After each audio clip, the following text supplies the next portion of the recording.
Hi everyone, Jack here. Before the episode starts, I just want to take a moment to thank some of our patrons. Thank you to Morgan Patterson, Theo Hendry, Jace Pastris, Mordecai Sennett, Ollie Science, Juno, Crow, Jana Loney, Dylan Beauchamp, Prozac Haven, Aaron Subbo, Jupiter McIntyre, Connor Fox, Emery Silvers, Saffron, and Adrian Frisbee. Thanks for your support, and now on with the episode.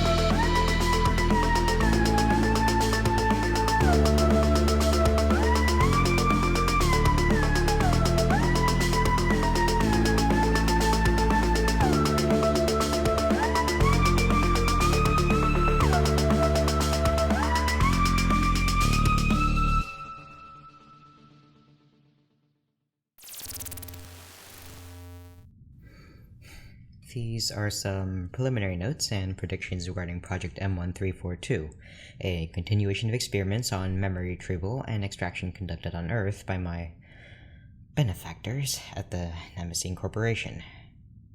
The initial experiments, using a series of targeted electrical pulses, were deemed a failure, but my engineer and I tweaked some of the placements, and we were successful enough that I have decided to create a long-term study of its uses and effects.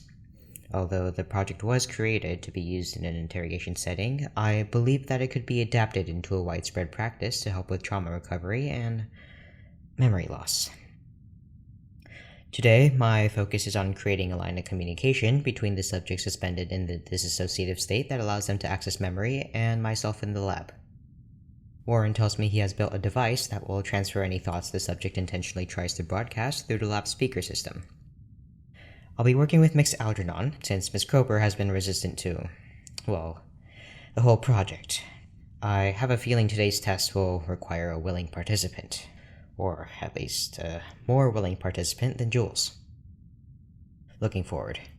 Assuming all goes well, today Algernon will retrieve one of his own memories and narrate it to Warren and myself. Then, provided there are no adverse effects, I will add Miss Kroper back into the equation, and the two subjects will work together to retrieve the same memory. Then, finally, Jules will attempt to access it alone, with Algernon fully sedated.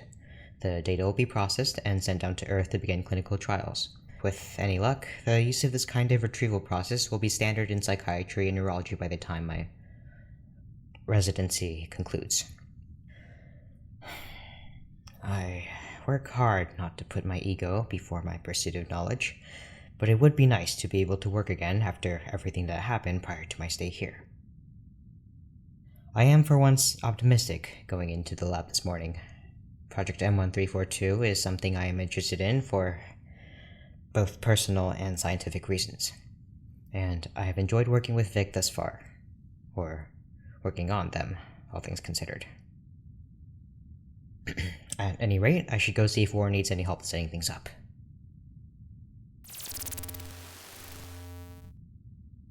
And this one goes here to monitor your heart rate. And this one hooks you up to the psychic walkie-talkie. And this one goes here to zap your brain until it does something cool for Dr. Huxley. These are stickier than last time. I licked them myself. Huxley, this counts as cruel and unusual punishment. The experiment? Maybe, but I have permission, and you signed a waiver. No, leaving me alone in a room with Warren. Well. I was just trying to lighten the mood.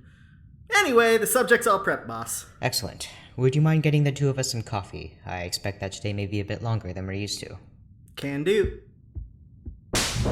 Can I have some coffee? Stimulants would change the conditions of the experiment, I'm afraid. If it's any consolation, I'm sure it's going to taste terrible. We have a few questions we have to get through.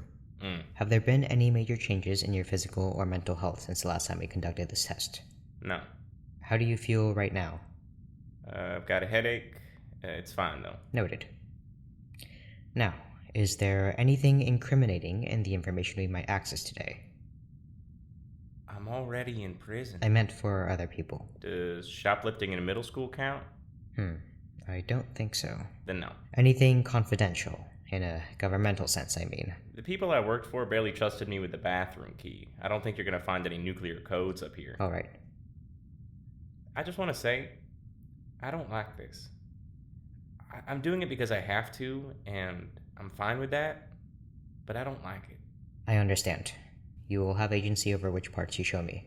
You're not entitled to my memories. I know. I mean, whatever you find today, I'd probably have told you if we actually knew each other. If I knew a single thing about you beyond your last name and credentials. But I don't. So, you have me, but you don't have my permission. I am aware of my position here, especially my position in relation to yours. And if you can believe me, I empathize. I have made some mistakes in my career and had much of my life brought to the public eye as a result. If I had a choice, I would be using willing participants. Okay. I don't want to be here, surrounded by outdated equipment and doctors who are only here to come up with some exciting new ways to commit malpractice or trying to turn other people's failed experiments into something profitable. But I needed the work, and I am doing the best I can. I'm sorry. If I had a choice, I would get to know you under different circumstances. Can I ask you a question? Of course. What's your first name? I'm not sure if I got the coffee. Vic, look at you, the belle of the jar. You guys ready? Yes.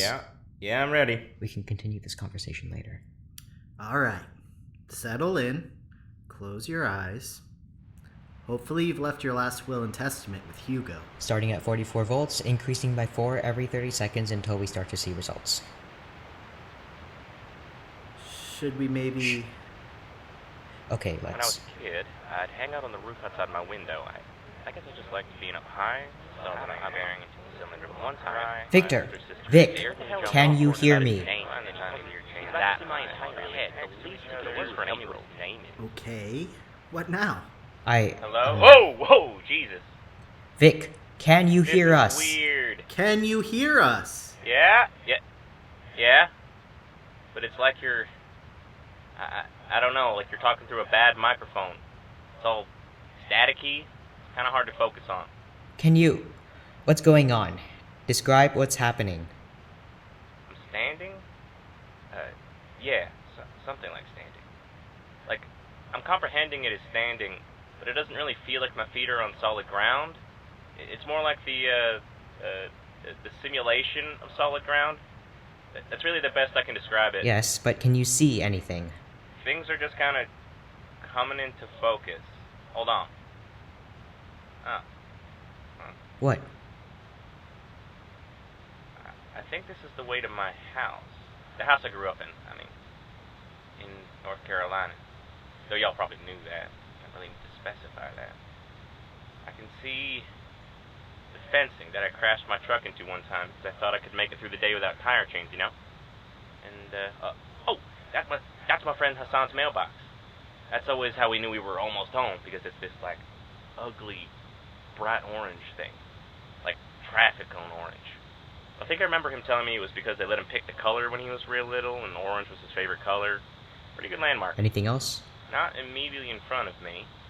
This place is just as damn woodsy as I remember. It's just trees. Goddamn trees. I can't tell if it's because it's just my memory and everything is just kind of exaggerated in your memory. But, besides that, the road's not a road. What do you mean? It's a hallway. Like, it's linoleum tile, blue and green. School or hospital colors. It's clean, which is weird because, there's dust everywhere. But I guess that's not really a problem in memory dreamland. Maybe your head just has a really good janitor. Cain, please. Victor, can you see anything else? Not that I... Whoa. What? There's windows.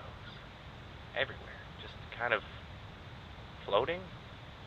But it's not just like one kind of window. It looks pretty damn cool, to be honest. Can I move around? Try. Okay. I'm walking. What? I just realized there's supposed to be wind. Like, it's always a little windy in here, and trees and grass and moving and stuff, but I don't feel it. I don't really feel anything. Maybe this is what being a ghost is like. Not that I really believe in ghosts. Ghosts is actual transparent dead people anyway. I definitely think things could be haunted, but it's more about experiences and memories that we'll live in, you know? No, I don't. Can we please try and stay focused? Sorry. It's just pretty easy to get lost in thought in here. Lost in thought. It's funny, you know, because... Yes, Victor, I know. Please stay on task. Sorry, again. It looks like it goes on forever. In real life, you can see the end of the road, because there's this, like, big tree at the end. But here, it just keeps going. Just this hallway and some fields and some windows forever, basically. I don't think I can get lost exactly, but I think it'd be easy to forget to turn back around. Wait! You do know how you're going to get me out of here, right? You're not going to trap me in my own head indefinitely? There's an exit plan? We can stop the current at any point. I think you probably have to be back where you started. It's good that there's a landmark. That's probably intentional. Remind me to send my subconscious a thank you note. Where are you walking? It's a straight line, Doc. Like I just told you. Right, okay, but do you have a destination in mind? Not really. I guess I could come up with one. Some of the windows look more solid than others. Or more recognizable, anyway. There's a few that I think I could get to easily. There's one. It's really clear. Or close, maybe. Perspective doesn't work the same in here. It's from my house. Blue trim and warped glass with an old wood flat shutter. I think it's from my room. I'm gonna go towards it, see what happens. Good idea.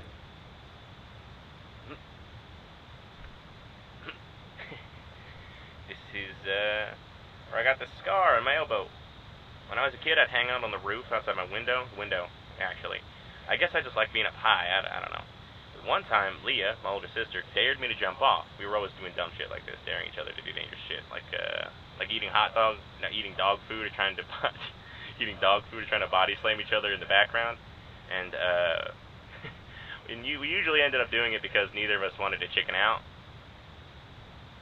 Where was that before? The roof. Oh, right, yeah. It wasn't that high, really, but it was for an 8-year-old. I don't really remember the jump or the landing that well, so I don't remember being scared or anything like that. The only part that really, stuck was standing on the edge right before the jump. It was the first time it had been properly sunny in a while, and there were all these wildflowers blooming in the yard, and it was nice. It was just nice. Like the kind of nice where you know you're going to remember this for the rest of your life. I didn't really get those moments after I left home. And did you do it? Do what? Jump. I know that I jumped. Because the next thing I remember, I was on the ground bleeding and crying because I'd split my elbow wide open. My mom had to drive us all to the emergency room for stitches, and she just about chewed my head off for it. I landed on an old head gasket or... What? Oh, I'm in the hospital now. The waiting room, I think. The lights are just as bright and annoying as I remember them. Kind of like the lab back here? There? Mnemosyne. Reception is kind of funky here. There's people here, though, walking around and stuff, but they're all either they're moving real fast and I'm moving real slow, or the opposite. But I don't really know how else to explain it. It's more like the idea of people, you know? Can't say that I do. Will you be able to find your way back? I think so. Anyway, like I was saying, I landed in the middle of a bunch of old car parts. I remember that because once we got back from the ER, after she got done chewing me out, my mom showed me how to put them all back together before my dad got home. Probably so that I wouldn't be scared of them, and so I wouldn't get in too much trouble for messing up his stuff. That was the first time I got to put an engine together. So, well, more like a fraction of an engine, but it was fun. Most fun I had that whole spring. That's wonderful. Is there anything else Hold on. I think the floor in here is wrong. Wrong? How so? It's the same tile as the road thing outside. But that's not from the hospital. It's from... From what? Mix Algernon, regardless of your intentions, it was still destruction of corporate property. Is that what you're calling it? Yes. No, they don't get to see this. I was in the hospital. Vic, talk to me. I'm okay. This isn't what I was supposed to be thinking about. I'm getting back on track. The hospital. The hospital. The hospital. It's different now. Later, I think.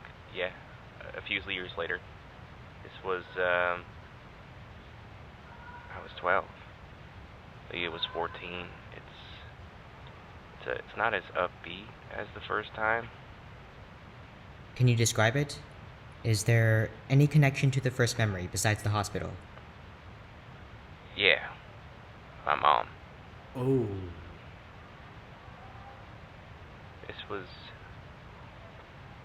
It's raining outside. So this must have been during those last few days. Because it's been raining like hell. We've been coming for about 2 weeks. She'd been not doing well longer than that. She couldn't even remember us by the end. She always tried to pretend like she knew us, and she smiled like she did, but eventually, she couldn't even do that. And she was just wondering why all these new people were in her house. Leah didn't want to see her. She was probably out in the waiting room. I still did, though. Not sure why. I guess I didn't want her to, suddenly remember and have her last lucid moment alone. I guess it sounds pretty stupid to a guy like you, though, huh?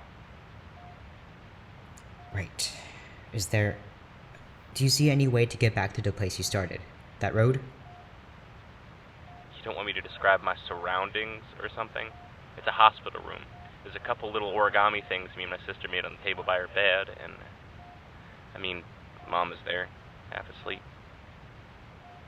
I think we have enough information for a preliminary test. It's been beyond successful so far, and we should focus on making sure you have a way out.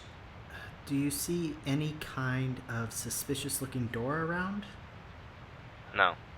Or define suspicious looking. Glowing?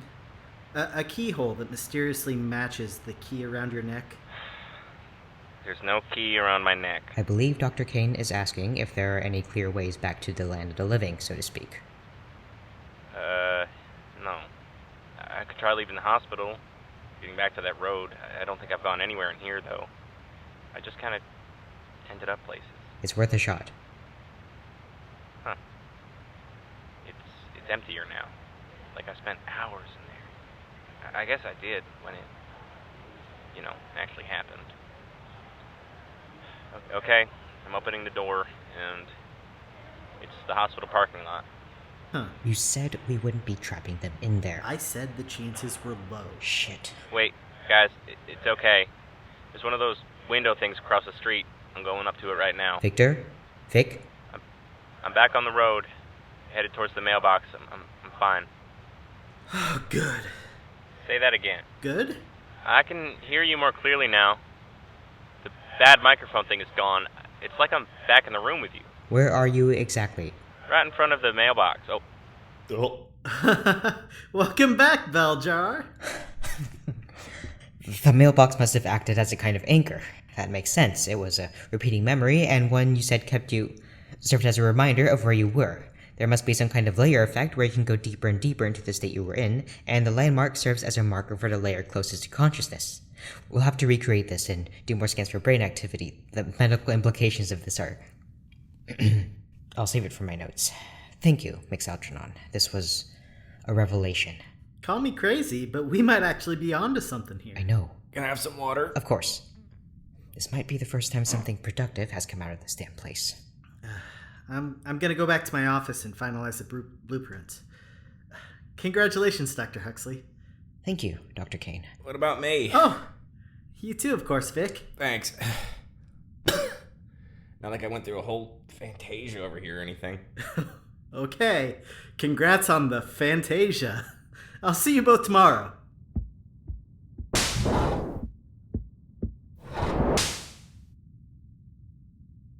Can your next project be making these things not hurt so much when you pull them off? How are you feeling? You'll record side effects for me tonight, of course. Yeah, a little tingly, My muscles kind of hurt. That's to be expected. You were being electrocuted. We'll work on mitigating that in the future. Great. Thanks. Your heart rate's up, but that was also expected. Maybe with the right medication. It's not important right now. Hopefully I'll have something for you the next time we run a trial. Mm-hmm. It's Aster, by the way. What? My name. It's Aster. Aster Huxley. Aster. Yes. Like the flower. Yes. Huh. Thank you. I owe you that much after listening in on your memories. Yeah, I guess you do. Okay, you're free to go, I suppose. There should be a guard waiting outside to escort you back. And remember to record your symptoms after 6 hours and then 12. Yeah, sure. See you tomorrow, Aster. Don't push your luck, Algernon. Today's episode was written by Stanford Blue and Jack Loney. It featured Leland Heed as Victor Algernon, Varis Zima as Dr. Huxley, Finn Carter as Warren Cain, and Artemis Jack Gontscharov as Ensemble. Our editor is Stoker Leopold, and our music is by Sloan Van Dyke. If you like what we do here and want to learn more, our social media, Patreon, and fundraiser will all be linked below. Thanks for listening.